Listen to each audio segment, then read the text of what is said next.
چگونه ای که توی ما و شما هم که در یک سالی نو در هر خانه مسلمان شرم ناکده قید میگیرند، مثل همون بود پرستان هم چکار کردن این گونه توی داشتن. من راستی بار از یک جوابی برادری که در همین قوم است نخواستم راستی بار جواب بر او بگردانم، لیکن هیچ دیگر دلمانم قرار نگرفت. ما یک جمعه پیش سوال جوابی داشتیم و از ما کدام برادری سوال کرد در مسئله سال نو، قید گرفتن سال نو. ما با حکومت دارا و با مکتب ها کاری نداریم، زیرا آنها امروز مجبور هستند که این سال نو قید کنند. لیکن در خاندان مسلمان کی مجبور میکند که مثال سال نو قید کنند؟ من اینقدر جواب گفتم که سال نو از مسلمان ها نیست، سال نو از مردم مسلمان نیست، این سال میلادی حضرت عیسی است، این از ما نیست. مسلمان های ما و شما دو عید دارن، عید قربان، عید رمضان. عید نوروز هم باز از عید سال نو دیده بدتر است، اونم از ما نیست.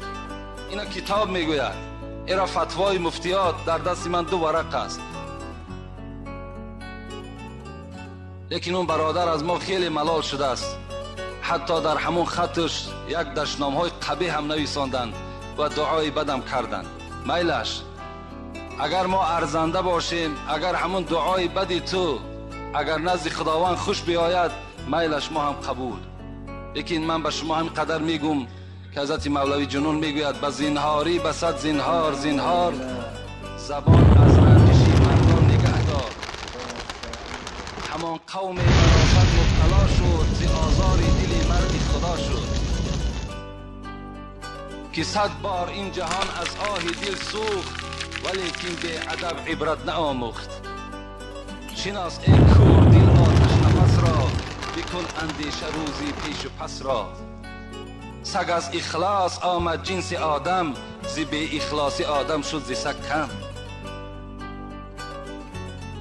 المسلم اخو المسلم، پیغمبر خدا گفته است مسلمان برادر مسلمان.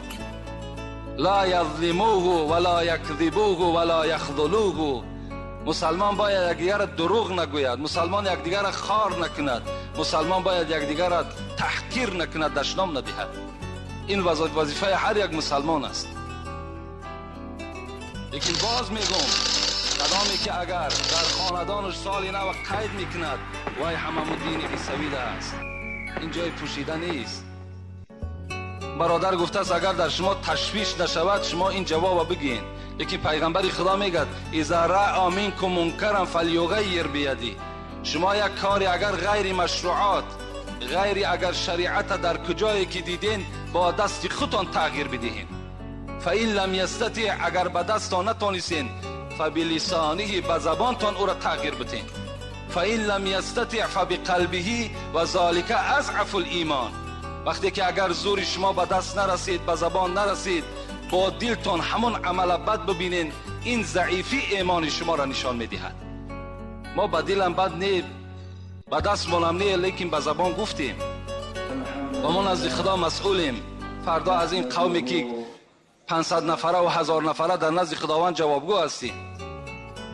قول الحق و این کان مرا، حق بگن اگر چندی تلخ است. گفتم پیغمبر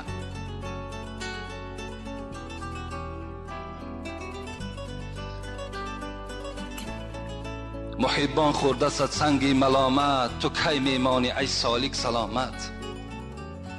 به ذکر حق کسی که کرد آهنگ، زهر سو نوکری شیطان زند سنگ. زهر سو می جکد سگ بر سری را، نظر بر سگ مکن تو سوی الله. حضرت مولوی میگه این سگ ها در همه دنیا پر هستند، اینا جکیدن میگیرند.